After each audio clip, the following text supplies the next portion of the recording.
নমস্কার, বাংলা বার্তা থেকে বলছি সন্ময় বন্দ্যোপাধ্যায়।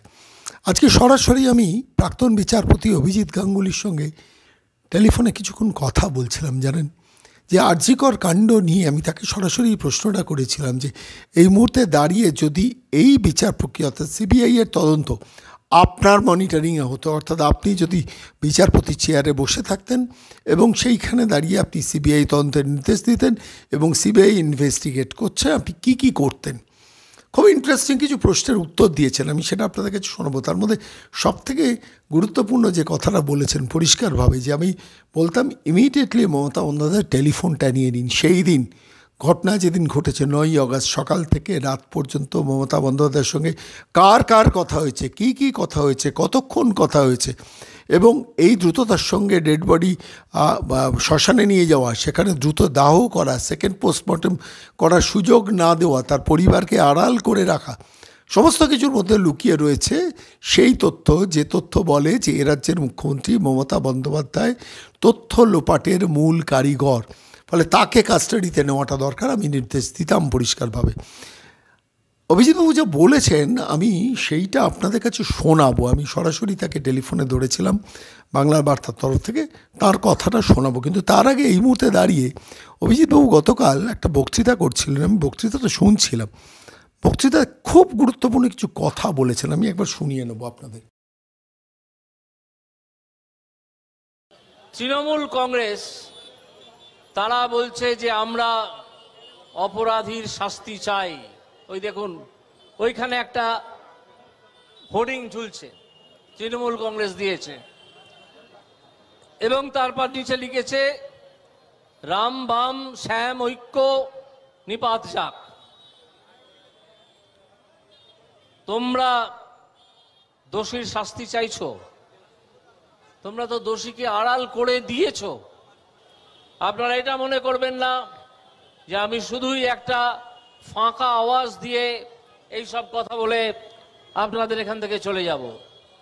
আমি গত 4 দিন আগে সিবিআই এর ডিরেক্টরকে একটা 3 পাতার চিঠি লিখেছি।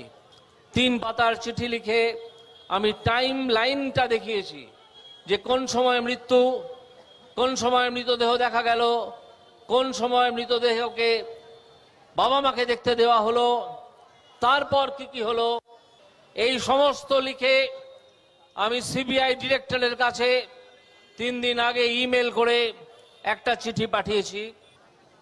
তাই আমি সিবিআই ডিরেক্টরকে লিখেছি এর পরের দিন আমি যদি এর কোনো ব্যবস্থা নেওয়া না হয় আমি সুপ্রিম কোর্টে গিয়ে জানাবো যে এই হচ্ছে টাইম লাইন, যেটা সুপ্রিম কোর্ট নিজেও মার্ক করেছে।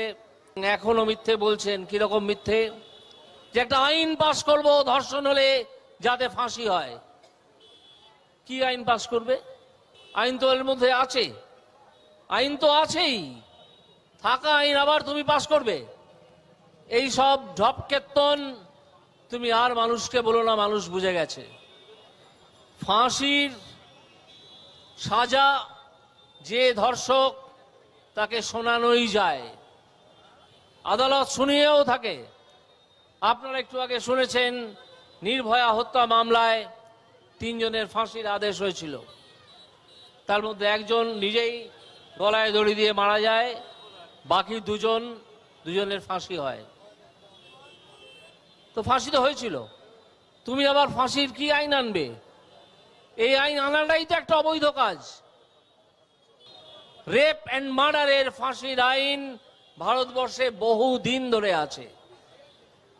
এটা মমতা ব্যানার্জি প্রণয়ন করবেন, তারপরে ফাঁসি হবে, ব্যাপারটা তা যেমন নয়।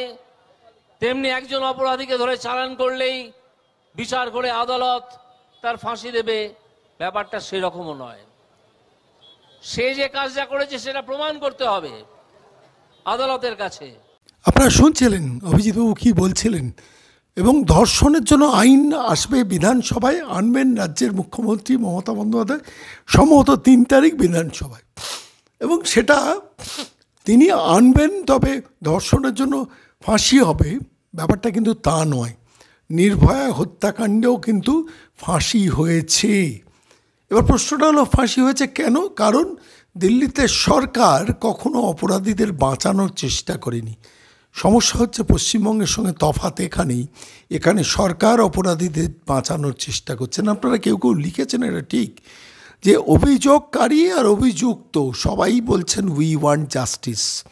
আমি শুধু আপনাদের কাছে আজকে অভিজিৎবাবুর বক্তব্যটা সরাসরি টেলিফোনে তাকে ধরেছিলাম, কি বলেছেন আমি শোনাবো, কিন্তু তার আগে আমি একটা খুব বেসিক পয়েন্ট ক্লিয়ার করি।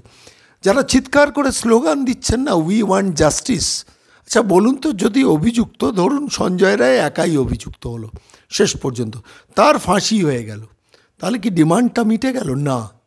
এইটা মনে রাখতে হবে, এই অভিযুক্তকে যারা স্পেস দিয়েছেন, যারা জায়গাটা তৈরি করেছেন, যারা ক্রমাগত তথ্য লোপাট করে গেছেন। আমি শুনছিলাম ইন্ডিয়ান মেডিকেল অ্যাসোসিয়েশনে গতকাল একটা লম্বা মিছিল সিজিও কমপ্লেক্সে গিয়েছিল।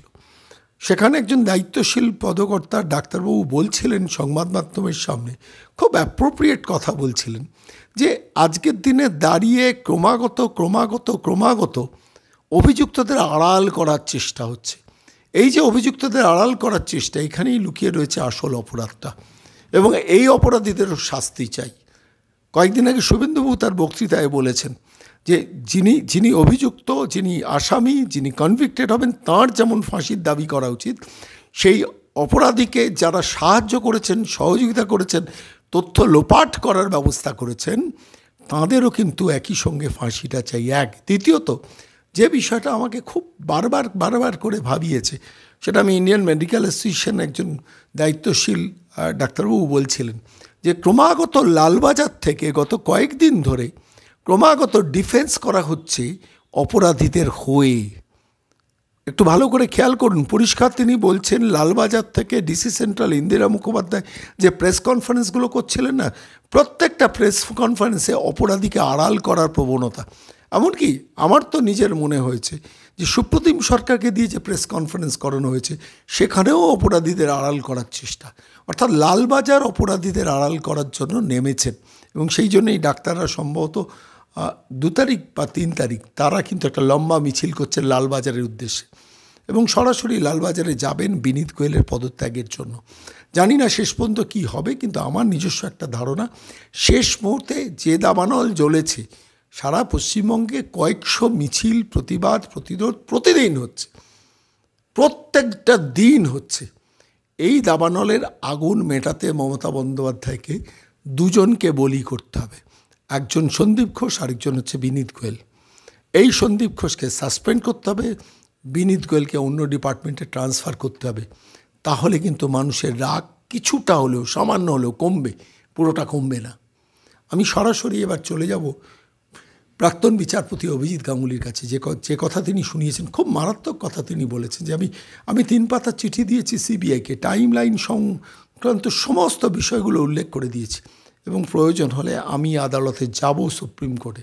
আমি প্রশ্ন করেছিলাম আপনি নিজেই যাবেন? বলে না, আমি আমার আইনজীবী প্লেস করব সুপ্রিম কোর্টে, যিনি আমার বক্তব্যটা সুপ্রিম কোর্টে গিয়ে সওয়াল করবেন।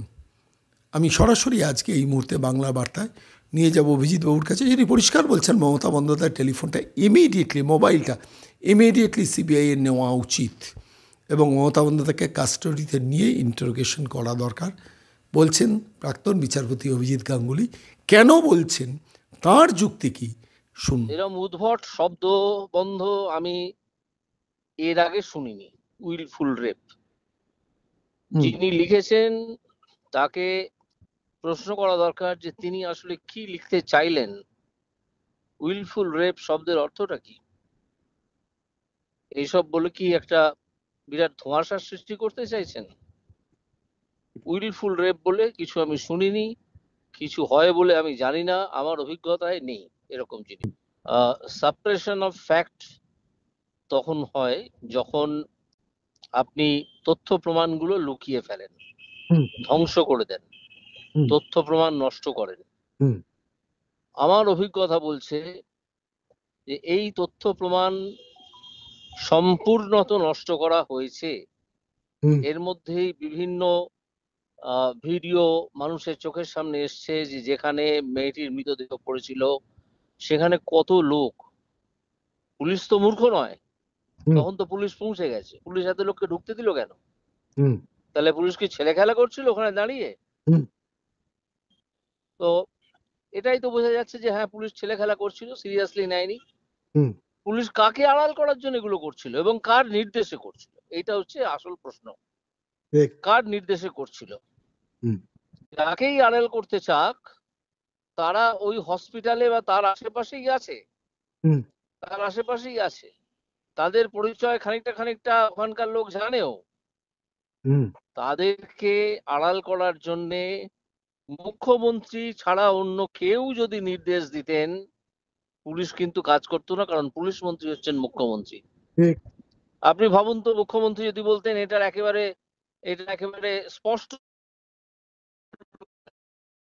তাহলে পুলিশের ক্ষমতা হতো ওই ঘরের মধ্যে অত লোক ঢুকতে দেবার? পুলিশ দিত? হুম কখনো দিত না। হুম এটা নিঃসন্দেহে, আমি নিঃসন্দেহ যে মমতা ব্যানার্জির নির্দেশে এই সব তথ্য প্রমাণ সরিয়ে ফেলা হয়েছে এবং মৃতদেহটিকে তাড়াতাড়ি পুড়িয়ে দেওয়া হয়েছে, সেকেন্ড পোস্টমর্টেমের কোনো প্রশ্ন না রেখে। আমি এটা বেশ কিছুদিন ধরে প্রশ্নটা করে আসছি হুম। এবং I am supported by some experienced persons আচ্ছা। Like like ex police officers, some forensic experts. তারাও হুম ওই একই কথা বলছেন যে মৃতদেহটা এত তাড়াতাড়ি পুড়িয়ে দেওয়া হলো কেন। বিজেপির কর্মী সমর্থকরা তো সেখানে বসেছিলেন, বলছিলেন যে এখন পোড়ানো যাবে না, হুম তাই না? হুম হুম হুম তো মমতা ব্যানার্জির কিসের এত তাড়া ছিল, সাত তাড়া যাকে আমরা বলি, হুম যে তো মৃতদেহটা এক্ষুনি পুড়িয়ে দিতে হবে? হুম তার মানে কি? তার মানে হচ্ছে যে অন্যান্য যা প্রমাণ সে তো নষ্ট করেইছো, ঘরে লোক টোক ঢুকিয়ে দিয়েছো, হুম হাতের ছাপ পায়ের ছাপ অমুক ছাপ তমুক ছাপ সব যে যা যা যা নষ্ট হয়েছে হয়েছে। মৃতদেহ কথা বলে, সেই কথাটা মৃতদেহকে আর বলতে দিও না, এটাকে এক্ষুনি পুড়িয়ে দাও। মানে হুম পুলিশের এত কি? হুম হুম বাবা মাকে আলাদা করে রেখেছে, মৃতদেহটাকে আলাদা করে নিয়ে যাচ্ছে, বাবা মায়ের কনসেন্ট নেই কি আছে কিচ্ছু বোঝা যাচ্ছে না এখন, বুঝতে পেরেছেন? হুম হুম হুম হুম হুম হুম তো এটা মমতা ব্যানার্জি, একেবারে মমতা ব্যানার্জির নির্দেশে, এবং আমি মনে করি মমতা ব্যানার্জি একজন অভিযুক্ত এই ধর্ষণ এবং খুনের কেসে। অভিযুক্ত কিসে? না তথ্য প্রমাণ সাক্ষ্য প্রমাণ সব লোপাট করে দেওয়ায়, ইনক্লুডিং দ্য ডেড বডি। তাই তাকে অভিযুক্ত হিসেবে গণ্য করে সিবিআই এর উচিত মমতা ব্যানার্জিকে ডেকে ইন্টারোগেট করা এবং মমতা ব্যানার্জির ফোন, অন্য যে সকল অফিসার এবং ওনাদের পার্টির নেতা টেতারা ওখানে হাজির ছিলেন তাদের সকলের ফোন নিয়ে প্রয়োজনে ইন্টারপোলের সাহায্য নিয়ে সার্ভিস প্রোভাইডারের কাছ থেকে পুরো তথ্যটা বার করে আনা, যে কতক্ষণ কতবার সেই দিন সকাল থেকে বিকেল অবধি সন্দীপ ঘোষ বলুন বা ওনার অন্য ওই কুকুরের ডায়ালিসিস ওলা নেতা সেই লোকটি বলুন বা অন্যান্য যারা ছিল পুলিশ অফিসার ইনক্লুডিং কলকাতার পুলিশ কমিশনার, তাদের সঙ্গে কতবার কি বিষয়ে কথা হয়েছে, তাই না? হুম হুম হুম যদি তথ্য লুকোতে হয় তাহলে হাজার হাজার লাইন কথা হবে, হাজার হাজার সেকেন্ড কথা হবে, হুম একাধিক একাধিক কল হবে, বহু কল হবে। হুম আর যদি তথ্য লুকোতে না হয় তাহলে একটাই নির্দেশ হবে, এটার সুস্পষ্ট সততার সঙ্গে এটার তদন্ত হবে, আপনারা সেই ব্যবস্থা করুন, হুম ব্যাস।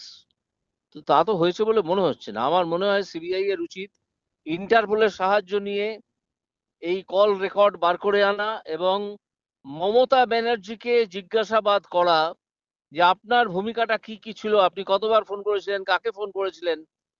এটা না করলে আপনি কোনো তথ্যই পাবেন না। মমতা ব্যানার্জি জানেন, মমতা ব্যানার্জির পুলিশ জানে যে কারা এই নারকীয় ঘটনায় সরাসরি যুক্ত। হুম একটি ছেলেকে ওনারা অপরাধী বলে দেখাচ্ছেন, আমার অত্যন্ত সন্দেহ ওই ছেলেটি অপরাধী কিনা, হুম হুম সেই সন্দেহের কথাও আমি ব্যক্ত করেছি।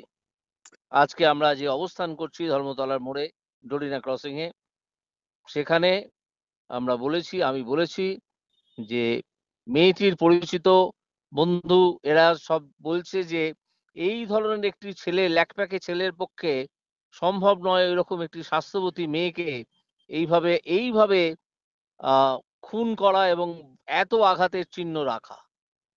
হুম আপনি ভাবতে পারেন একটি মেয়ের পেলভিক বোন ভেঙে গেছে, এটা কত বড় লজ্জার কথা, কত বড় কলঙ্ক। হুম হুম মমতা ব্যানার্জি একজন মহিলা, হুম আপনি বুঝবেন। হুম, এটা কত বড় কলঙ্ক হতে পারে? হুম, হুম। আচ্ছা, তিনি আজকে ভণ্ডামি করছেন। একটা কথা জিজ্ঞেস করছি, বলুন। প্রয়োজন হলে কি আপনি সুপ্রিম কোর্টে নিজে গিয়ে অ্যাপিয়ার করবেন?